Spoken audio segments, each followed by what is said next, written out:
Hola, ¿qué tal? Bueno, mi nombre es Verónica Pérez Arango. Yo soy poeta y docente. Coordino un ciclo de poesía que se llama El Bosque Sutil, que ocurre en el Centro Cultural Quinta Trabuco. Antes de la pandemia el ciclo transcurría al aire libre.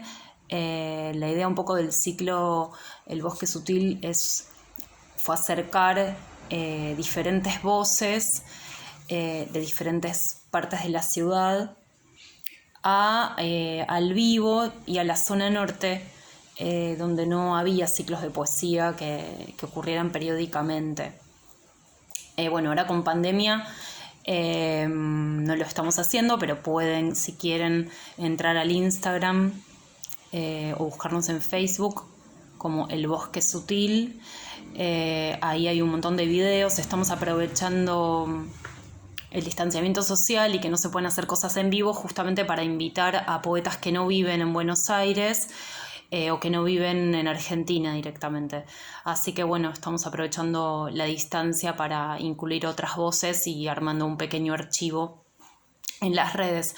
Yo quería agradecerle la invitación a Diego, que me pidió que les recomendara a diferentes poetas argentinos y de la región. La verdad es que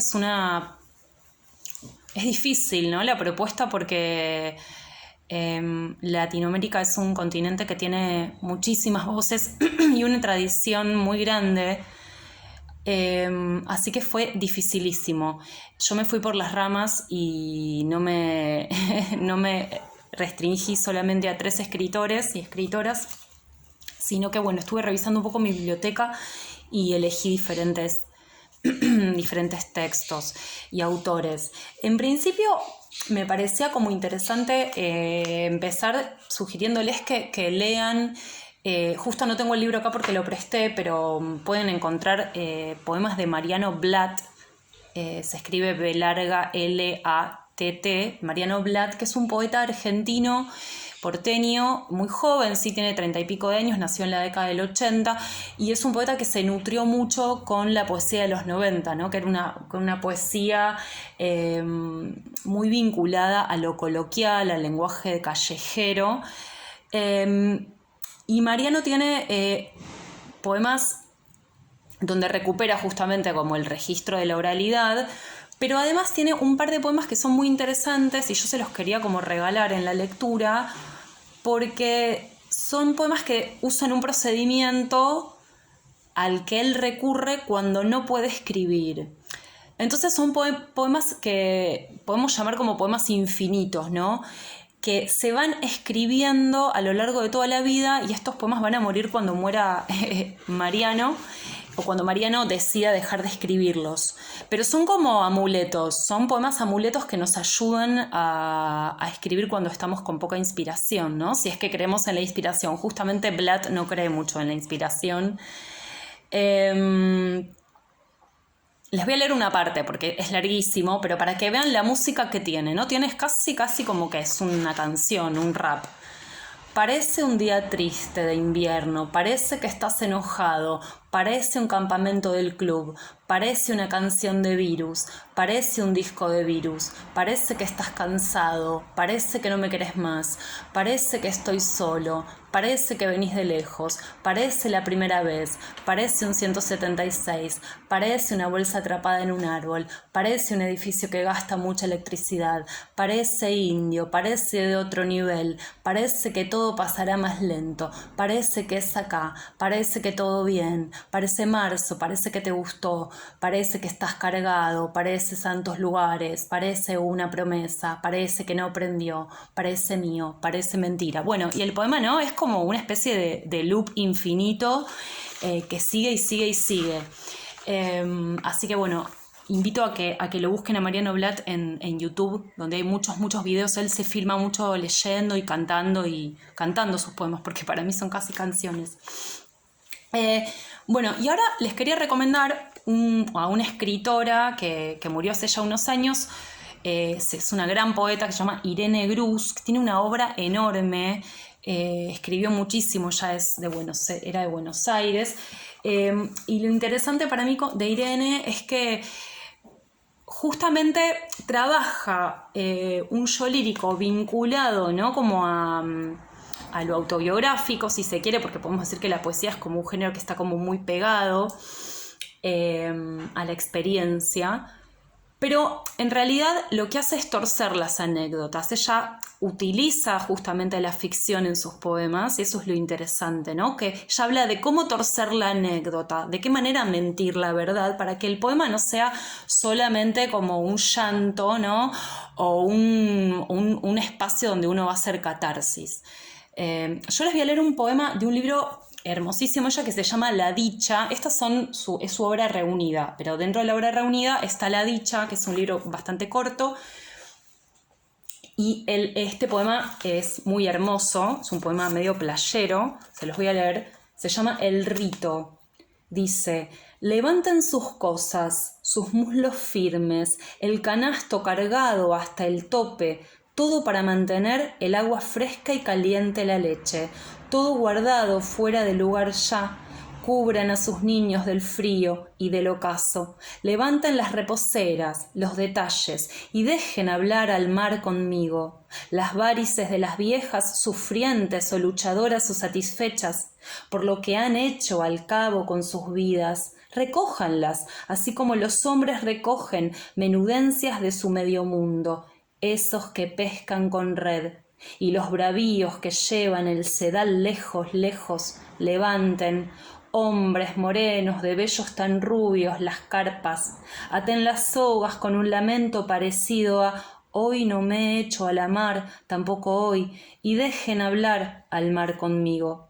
Chicos aturdidos por esa rutina sonora, levanten sus juegos, miren una vez más hacia la playa, vuelvan al hogar, a la monotonía, a los detalles. Parejas silenciosas, levántense a caminar, a que la luna corrompa la boca de cada cual, el pecho de cada uno. Hagan que las aguas por fin se abran, como si nada. Levanten todo y huyan, amable, cuidadosamente, del ocaso, de la espuma estéril que queda en la orilla, y dejen conversar al mar conmigo. Es hermoso este poema. No tiene como esa vaivén de la ola. Fíjense que en la lectura se escuchan, ¿no? Como versos largos y versos cortos. Me hace acordar un poco al movimiento del mar. Bien, después elegí, es re arbitraria esta elección, podría haber hecho otra. Elegí a una poeta platense, nacida a principios de los 70, si no me equivoco, que es Anaí Mayol. Es una poeta, digamos, como que empieza como a producir mucho en los 90, justamente. Podemos decir como que Mariano Blatt un poco leía a Anaí Mayol y a otros poetas de su generación, ¿no? De la generación de Anaí, que es una tipa de unos casi 50 años. Este es un libro que salió hace muy poquito, hace un par de años, se llama Una ciudad, ¿sí? Bueno, se ve al revés en el video. Les voy a leer un poema. Es re interesante el corte de verso en estos poemas. Les leo 1 o 2. No un pájaro cantor, que va de árbol en árbol, pero cuando llega la tormenta no encuentra refugio un pájaro que intenta hacer nido en un balcón y es rechazado con un palo. No un pájaro siempre temeroso por la supervivencia de sus pichones, o en los barrios marginales un pájaro que debe esquivar las pedradas de los chicos, un pájaro de alas sucias por el humo de los autos, de las estufas. No, en esta ciudad ser un pájaro es una condena. Fíjense que por momentos para el poema parece como que se traba en la lectura, porque ustedes escuchan que en mi lectura de repente el verso se corta en un lugar extraño, ¿no? Que en una narración uno no lo cortaría ahí, ¿no? Justamente la respiración de estos poemas lo que generan es una tensión y una incomodidad, como una especie de apocalipsis, ¿no? en la sintaxis, que me parece que es interesante, ¿no? Es lo que hace un poco el verso libre y el encabalgamiento, mostrar de qué manera este sujeto, este yo lírico que está hablando en el poema, tiene dudas, tiene pausas, ¿no? Se muestra un poco a través del verso libre cómo el pensamiento se va armando. Y bueno, en este libro de Anaïma Scholl hay mucho encabalgamiento, hay como unos cortes de versos muy abruptos que provocan esta incomodidad en la lectura. Es re interesante. Bien, les voy ahora a presentar a una escritora cordobesa que se llama María Teresa Andrueto. ¿Sí? Ella nació a mediados de la década del 50, en 1954. Y también escribe narrativa también, y escribe para niñas y para adolescentes. Tiene unos poemas preciosos. Yo voy a leerles algunos, o uno, ahora me fijo, de un libro, que son 2 libros reunidos en un libro muy pequeñito que se llama Pavese y Kodak. Sí, todos estos libros que yo estoy mencionándoles se consiguen en librerías. Algunos son más difíciles, por ejemplo, el de Anaïma Scholl, a lo mejor es un libro que se puede conseguir más en ferias porque es una editorial muy pequeñita. Este está editado en ediciones del DOC, ¿sí? Que es una editorial como con una tradición bastante larga. Y el que les leí de Irene Brus, este naranja, me olvidé decirles que es de editorial Bajo la Luna, que tiene un catálogo muy, muy hermoso. Este poema se llama Desnuda en la tienda y tiene un epígrafe de una escritora descendiente de afroamericanos que se llama June Jordan, ¿sí? Una escritora feminista. Este epígrafe dice: no era coqueta, era fuerte, ¿no? Toda una declaración. Y fíjense cómo el poema de Andrueto dialoga con el epígrafe de June Jordan. No era coqueta, era fuerte. Desnuda en la tienda. Necesito ropa, dijiste, una blusa, alegre de color subido. Y fuimos a la tienda. La chica que nos llevó a los vestidores se llamaba Tula. Te queda rico, dijo, te queda de novela. Nos metimos las dos en esa caja. Entrábamos apenas. Como no había asientos ni percheros, te ofrecí mis brazos. Te sacaste el vestido, la campera, te sacaste la blusa, las sombreras, te sacaste el turbante, la remera, te sacaste el corpiño, la bolsita de mijo, te miraste al espejo y me miraste, y yo vi tu pecho crudo, las costillas, al aire, y después tu corazón, como una piedra, fuerte y fatal, como una piedra. Bien, este poema es re fuerte, sí, para que prendo la luz, re fuerte, ¿no? Porque habla de la desnudez de un cuerpo que ha sido mutilado, que ha sido intervenido, un cuerpo enfermo, ¿no? Pero que se recupera, que se viste, ¿no? Y hay algo interesante en esta tercera estrofa, ¿no? Como el poema se vuelve un poco una danza, ¿no? Hay versos que miden lo mismo, ¿no? Que tienen unas rimas internas, ¿no? Muchas vocales, y esto provoca este bailecito adentro del vestidor, ¿no? Adentro de la tienda, el vestidor de la tienda donde se encuentran estas mujeres. Es un poema un poco que habla de la amistad, ¿no? Del afecto, de la sororidad, y está como el diálogo justamente con June Jordan que murió de cáncer. Así que nada, me parece que está buenísimo que la busquen a María Teresa Andrueto. Justo les había comentado, ¿no? En el Instagram del Bosque Sutil pueden verla Andrueto porque participó en la edición de primavera con un poema precioso de Antonio Machado y un poema de ella sobre la primavera. Bueno, vamos como llegando medio al final. Igual me queda bastante todavía para recomendarles. Pero voy a recomendar ahora a una poeta recontra joven porque nació en 1990, es porteña, se llama Natalia Leiderman, ¿sí? Ella es fotógrafa también, está terminando la carrera de letras y me parece que tiene como una voz muy particular, es muy muy joven. Y yo siempre me pregunto, ¿no? Si Natalia con apenas 30 años, este libro igual lo escribió cuando era bastante más joven, escribe como escribe, me imagino cómo va a escribir a los 40 o a los 50 años. ¿Sí? Ya les voy a leer un poema de este libro que se llama Starenka, que está editado por Caleta Olivia. Caleta Olivia es una editorial, creo que en este momento la editorial que está como editando más poesía argentina, latinoamericana y también muchas traducciones.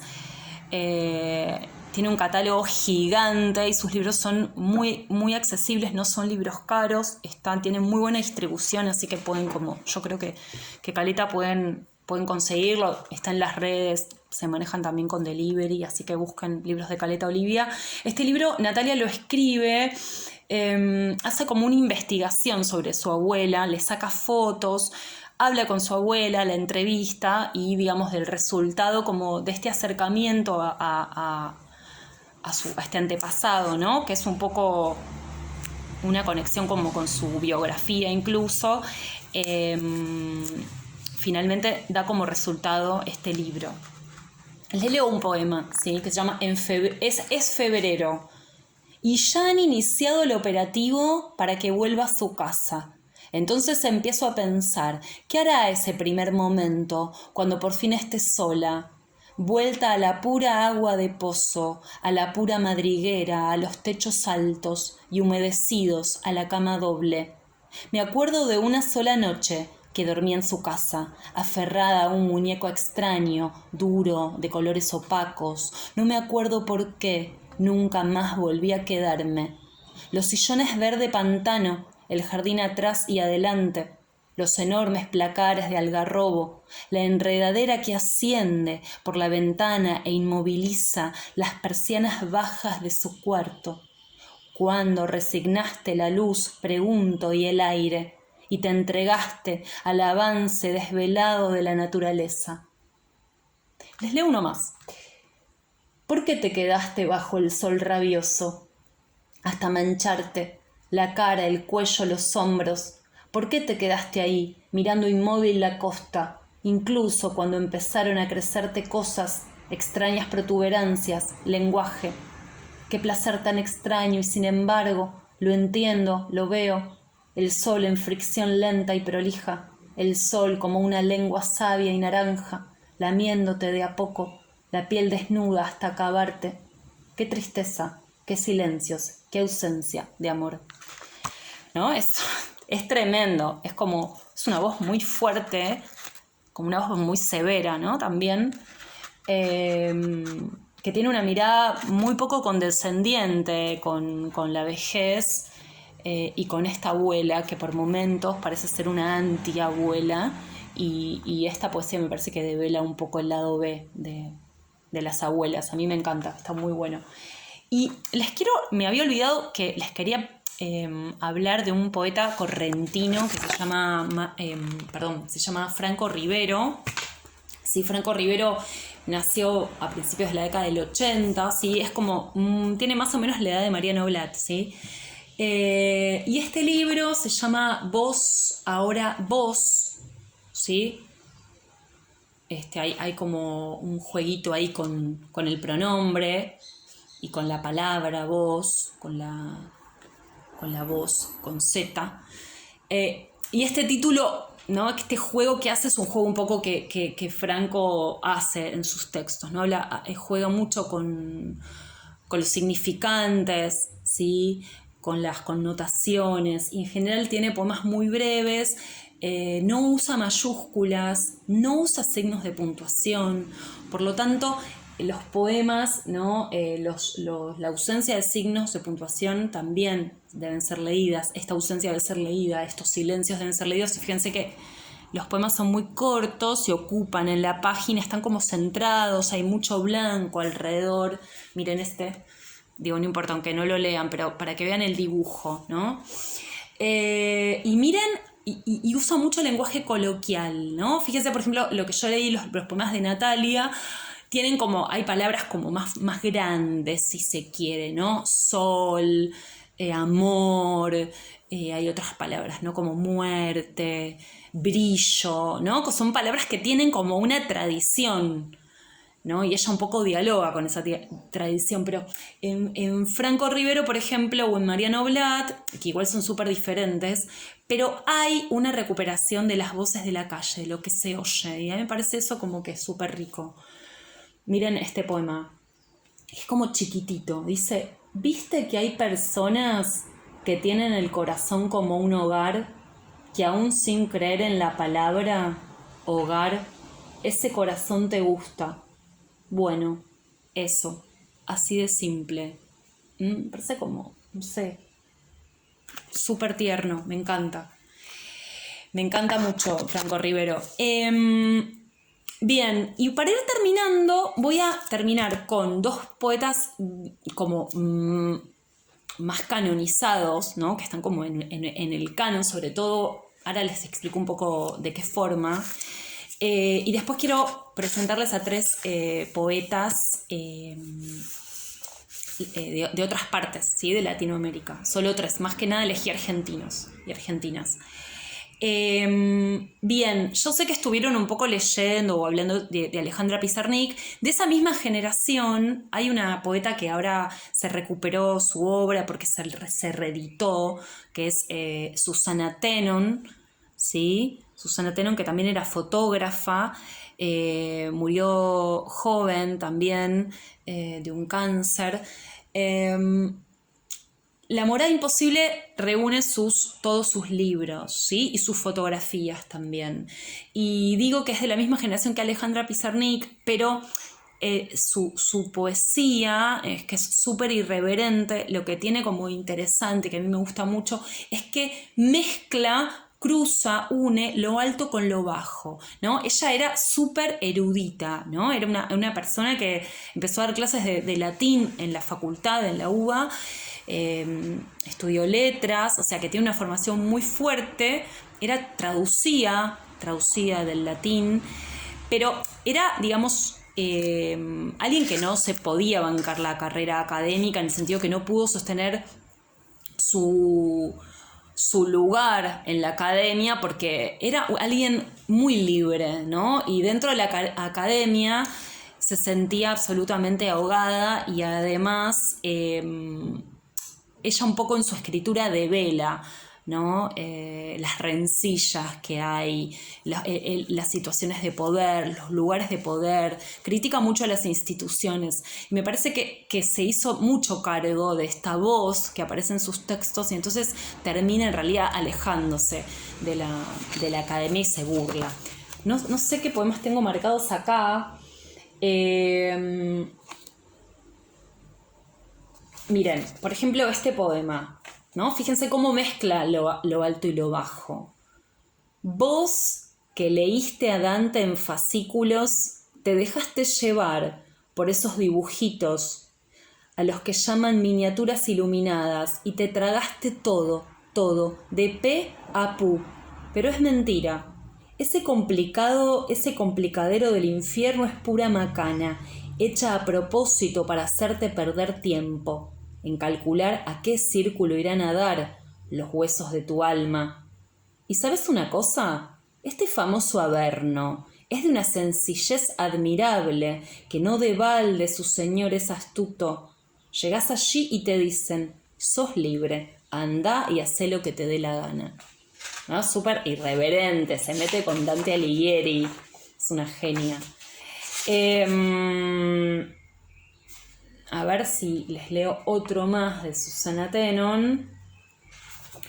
Esperen, porque yo tenía algunas cosas marcadas. Miren, les leo el primer poema.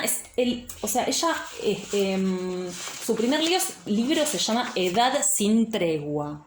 ¿Sí? Edad sin tregua. Y este es el primer poema que publica.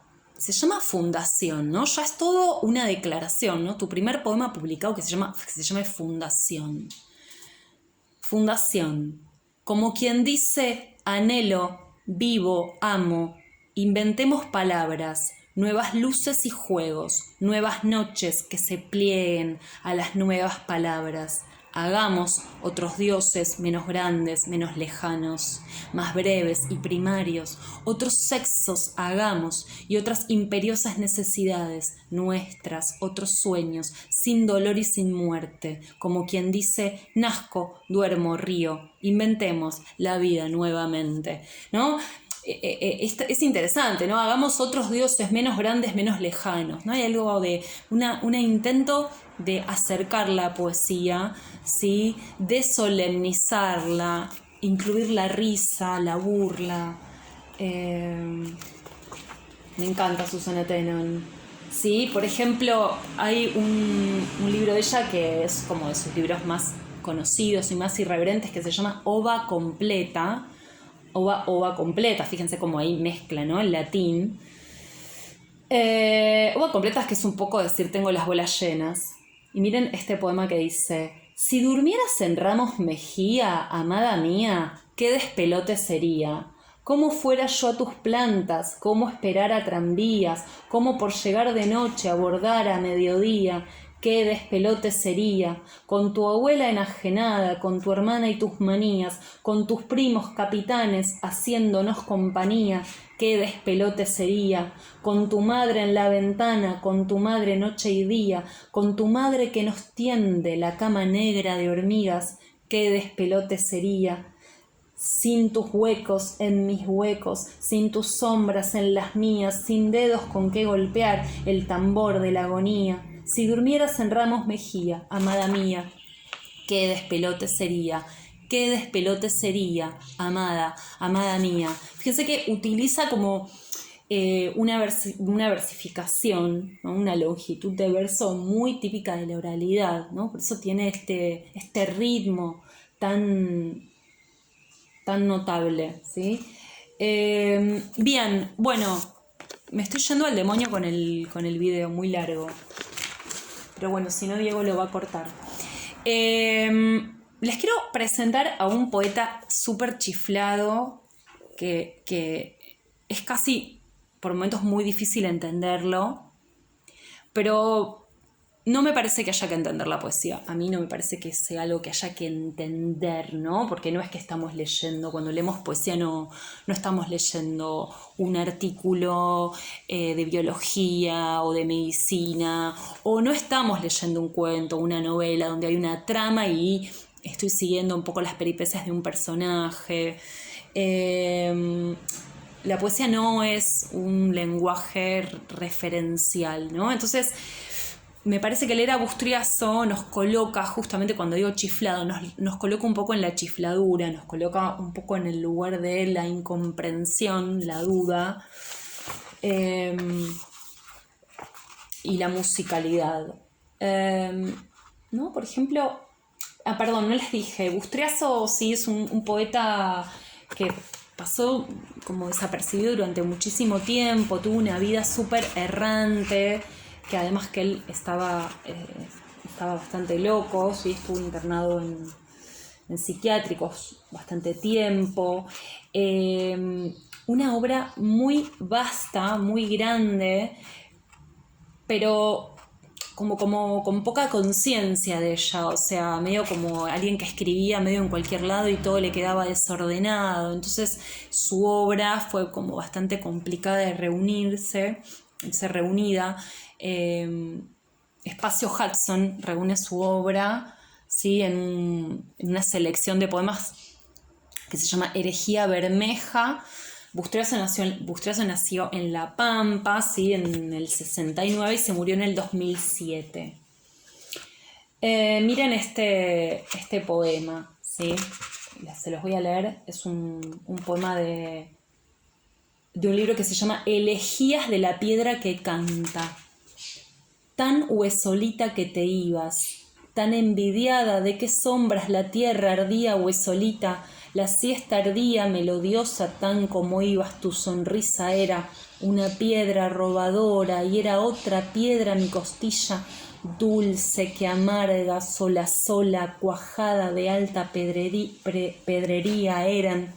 tus voces tan palomas eran tus manos piedras finas, guitarra tan azuladiosa eras la piedra que acaricia piedra, te ibas a quien te roba última brisa de la brisa, oh flauta mía oleja y rota, tan huesolita que te ibas tan, de la gracia mucha y poca, si cuando vuelvas ves mis días, oh piedra llena llaga hermosa. ¿No? ¿Qué dijo? ¿Qué dice? ¿De qué habla? ¿No? O sea, es hermoso, es como casi como un mantra que te va envolviendo y para mí es como un poema de amor. Tiene algo súper telúrico, ¿no? O sea, hay una conexión con la tierra, como con un folclore, con la canción, medio como hasta casi de coplero. Pero fíjense que también hay palabras que él inventa, ¿no? Unos eufemismos, por ejemplo, azula diosa, está escrito todo junto en el poema, o dulce que amarga, ¿no? Uno va al diccionario y esas palabras no existen en el diccionario, son inventos de Bustriazo. A mí me parece como un genio el tipo, ¿no? La palabra huesolita, ¿no? Que está armada como la palabra esa con partes de otras palabras, ¿no? Huesolita, hueso, solita. Hay algo de ternura, algo de fragilidad, algo amoroso en esa palabra. Y es todo así, ¿no? Por ejemplo, luego serás cuajada luna y cuidarás las ovejitas verdes del monte paridoras, oh, baladoras sus orillas hasta el confín de sus balidos. Luego serás que laguninias, niñas lagunas, monteadoras, serás la leche más rocía y serás más que la luna. Serás la luna repetida y repetida hasta mi hueso serás. La flor reventoncita, luego serás lo que yo quiera, lo que vos quieras que te pida, te apagaré tan mansamente, boca con boca la sonrisa, te moleré como quien muele silvestres bayas maduritas, serás más luna que la luna, por machacada, revivida. Nada, me parece súper conmovedor y me parece como una voz que está como en un límite, está en un borde. Es una voz que como que está fuera y dentro del lenguaje, ¿no? Del lenguaje conocido. Me parece justamente que lo que hace es como una renovación de lo que conocemos. Juan Carlos Bustriazo Ortiz, no se olviden de él, hay que leerlo más a Bustriazo, creo que no está suficientemente leído. Bien, vamos a tres grosos totales. Una es una poeta uruguaya que se llama Circe Maya. Sí, Circe Maya es una poeta que es muy viejita, sí, nació en el 32 en Tacuarembó, y este es un libro hermosísimo que se llama La Pesadora de Perlas, que lo editó Viento de Fondo, que es una editorial de Uruguay, ¿sí? Ella también fue profe de filosofía, fue docente durante mucho tiempo, y esta edición lo que tiene de lindo es que dialoga, tiene una entrevista muy larga en la primera parte, una conversación con María Teresa Andrueto, a quienes les leí hace un ratito. Así que se va armando una red, ¿no? Porque los poetas se conocen todos y hay... Parece que la poesía también es un espacio donde se teje mucho la amistad. Les voy a leer un poema que está en un libro que se llama El Puente, que es un libro de la década del 70, justo del 70. El poema se llama Palabras. Tiene un epígrafe de Pedro Salinas que dice: tantos millones de bocas tienen pasadas. Y el poema dice así: en este cuarto me rodean muebles que no conoces, tengo puesto ahora este vestido que no has visto y miro, hacia adentro, hacia afuera, no lo sabes, pero ahora y aquí y mientras viva, tiendo palabras puentes hacia otros ojos van y no son mías, no solamente mías, las he tomado como tomo el agua, como tomé la leche de otro pecho. Vinieron de otras bocas y aprenderlas fue un modo de aprender a pisar, a sostenerse. No es fácil, sin embargo, maderas frágiles, fibras delicadas, ya pronto crujen, ceden, duro oficio apoyarse sin quebrarlas y caminar por invisible puente. Parece que es un poema recontra filosófico, ¿no? No por nada ella fue profe de filosofía, ¿no? Habla de cómo en realidad las palabras, ¿no? Las voces, la poesía, podemos decir, tiende un puente hacia otros, ¿no? Van estas palabras como que nos llegan, no son nuevas, tienen un pasado, las dijeron otras personas. Esto que yo estoy diciendo fue dicho por otros también. Y cómo a través de la poesía se va como armando un camino que es propio, pero que también es un camino que ya tiene como unas huellas, ¿no? Es muy interesante. Bien, La pesadora de perlas, entonces, de Circe Maya. Y hablando de voces y de puentes y de cómo en realidad se puede ir como ir armando un poema, les quiero presentar a un poeta que es muy grosso, que está vivo, es bastante joven, ¿sí? Es un poeta peruano. Perú tiene una tradición poética muy zarpada, piensan en Vallejo, pero pueden pensar también en Watanabe, que es descendiente de familia japonesa. Pueden pensar en Mario Montalbetti, que es lingüista y tiene un trabajo en su poesía con la materialidad del lenguaje. Hay mucho material de Mario Montalbetti en internet, mucho, porque él es profe y sube muchas clases, así que por eso no lo elegí, porque pueden buscarlo, a Mario Montalbetti, un gran poeta peruano, y elegí entonces a Rafael Espinosa. Rafael Espinosa es un poeta que para mí me hace acordar un poco como a una radio pero no FM. Vieron que las radios FM uno las sintoniza y se escucha súper bien, ¿no? Porque es una frecuencia como más purificada. La radio AM lo que tiene de interesante es que es como que se escucha con más turbulencia, ¿no? Con más ruido. Y aparte, en la radio AM hay mucha gente que habla. Y lo que me parece es que es re interesante que lo que pasa con la poesía de Rafael, porque leerlo me parece que es un poco poner una radio.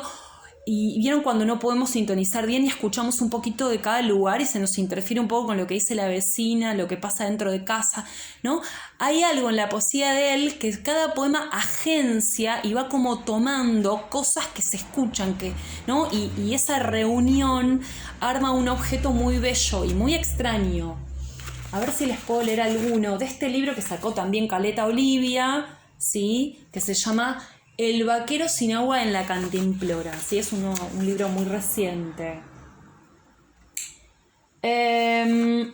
Perdón, no sé cuál leerles, pero por ejemplo podría ser este poema que se llama Litoral elevado.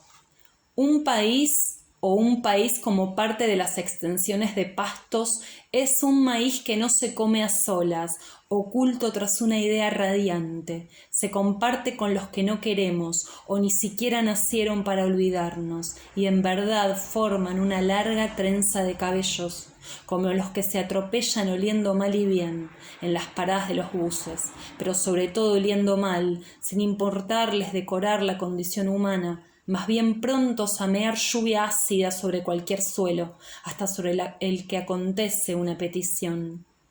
En la frescura de un país, si ha de ser un país y no un ceramio a flote en un texto, debe entrar la hediondez, calzar todas las formas de pie, deben abrirse al unísono las puertas de los buses para que irrumpa toda la gente, con sus fibromas y algunos con una joya en la oreja.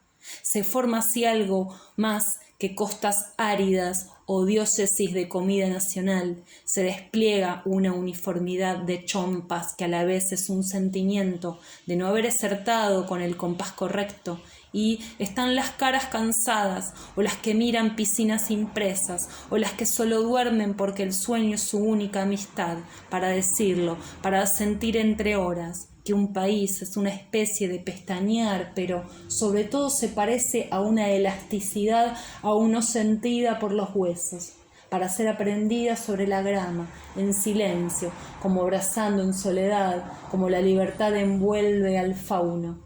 Todos deben entrar e ir sentados, hasta bajar en la terminal, donde un enfermo de polio vende grajeas para el mal aliento, y un país sigue siendo un fragmento, una retina disponiendo archivos para el insomnio, sus flores de Bach, un enterramiento precolombino, un túmulo de desempleados, emiten todavía lamentos contestados por el mar místico. Se remata un trasero flácido, se avistan grandes tortugas, y es aún un lamento que sopla imprecación entre los dientes, inútil para despertar a las ruinas con lenguaje. Un lamento, es un sufrimiento, un país es un lamento, más el sendero de un hallazgo, un lenguaje que no hablamos. ¿Sí? Y les leo uno más, ¿sí? Que dice, se llama Polímeros. Solo en los poemas existe el aire puro. Solo un pelo de Jack atraviesa la memoria. Mejor estar en las sillas de un aeropuerto, tras ventanales a los que se aferra el vacío, como una miel desalmada. Un avión aterriza, después que en la altura pocos soportaron ver vagar a las nubes. Vieron que la soledad es mirar un tiempo más que lo suficiente. Puerta de desembarque, geyser, opiáceos. Lo brumoso se acerca, la bruma habla y lo hace en idiomas que no conocemos. Aparecen los pasajeros, las azafatas, las nutrias de dórico peinado y una abuela que teme por sus valijas. Recuerda, ahora que eres huérfano, a tus abuelos. Cómo te gustaba irlos a despedir cuando viajaban, verlos hacerse lentamente invisibles rumbo a la diferencia. Y en el vuelo siempre había una estrella de cine abrumada por el amor. Ahora mira, eres la estrella de tu vida. Nadie más puede serlo, aunque no sea triste o no sea un eyaculador precoz. Nadie, ni los espejismos de la pista. Es un privilegio y se paga con dolor y burdo lenguaje. No tejo con él siquiera una colcha para pobres, y todos los pobres quieren escapar por un aeropuerto. Fíjense que ¿no? Es como bastante enrarecido el clima de los poemas, ¿no? Y aparecen cuestiones sociales, ¿no? Son poemas fuertemente políticos, ¿no? Donde esta voz es una voz que opina, es una voz que toma una posición. Y en este sentido me parece que lo podemos relacionar a Rafael con un gran poeta chileno, ¿sí? Que es Raúl Zurita, ¿no? Yo siempre me pregunto qué es lo que toman los chilenos y los peruanos para escribir como escriben. Bueno, supongo que será Pisco. Este libro de Zurita es un libro hermosísimo, se llama INRI, salió hace varios años, ¿sí? por editorial Mansalva. Y Zurita es un poeta performático, ¿sí? Que pone su cuerpo un poco al servicio de la voz. Y cuando digo performático y que pone su cuerpo, literalmente él ha llegado hasta como a automutilarse en algunas lecturas, ¿sí? Y tiene muchas intervenciones poéticas, ¿no? Piensen que toda la situación política, Chile es un país con muchísimos conflictos, ¿sí? Con grandes periodos dictatoriales, y Zurita siempre se puso como al frente, ¿no? Y recitó en los memoriales, y con un avión escribió un poema en el cielo, ¿sí? Y en el desierto de Atacama hizo con un dispositivo que bien no sé en qué consistía, pero lo que hizo es como grabar, ¿sí? Unos versos sobre el desierto, y estos poemas que estaban escritos sobre la piedra del desierto podían ser leídos, ¿sí? Desde grandes distancias, con aviones, por ejemplo. O sea, una suerte como de poesía total, ¿no? Como de querer abarcar el universo con la poesía. Y obviamente, ¿no? La palabra parece nunca alcanzar y entonces Zurita pone su cuerpo y se sube, ¿no? Y va hasta el cielo para poder hacer que se lea esto que escribe en el piso, ¿no? Hay algo interesante, ¿no? Estoy pensándolo ahora, cómo une el cielo con la tierra, ¿no? Hay algo en el medio están los poemas de Zurita. Y estos poemas de Inri, fíjense, antes